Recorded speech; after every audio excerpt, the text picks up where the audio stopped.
Okay, this video is about resilience in ecosystems, and our goal is to learn how ecosystems can be resilient to change. And when we talk about change, we're talking about natural stress as well as human modifications. So by the end of this video, I want you to explain what resilience is and then explain different ways ecosystems can be resilient.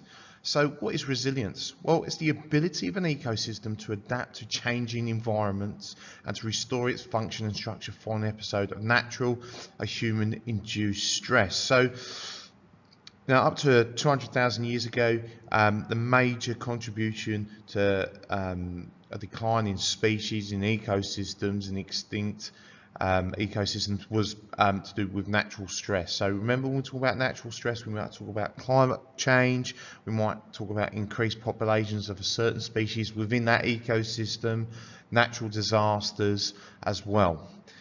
Apart from the last 200,000 years, humans have played a bigger part on the impact on ecosystems and affected resilience. So ecosystems that are rich in biodiversity have a greater resilience, that strength to bounce back from change. More successful species is at regeneration and adaptation, the less vulnerable to change in its ecosystem it is.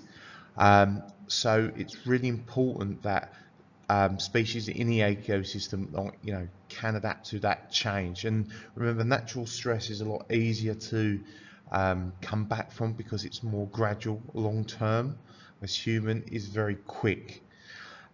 We can measure the stress by elasticity, amplitude, and malleability. Now, elasticity is the way in which an ecosystem can bounce back. So if it can bounce back, then it's more resilient. The amplitude is talking about how drastic that change is. The bigger the amplitude, the higher level of resilience is needed. Malleability is coming back to its previous position after the stress was enforced onto it. So we look at stress in those three things, and depending how resilient an ecosystem, based on those three measures of stress, the more resilient an ecosystem is. If an ecosystem can't be resilient because of its elasticity, it dies, and it's the same with altitude and malleability. Okay, I hope that explains to you what resilience is.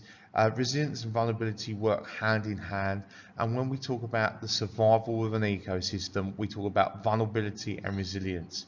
You need to make sure you have a good grasp of what resilience and what vulnerability is in ecosystems at risk. Okay, I hope that helped. Thanks.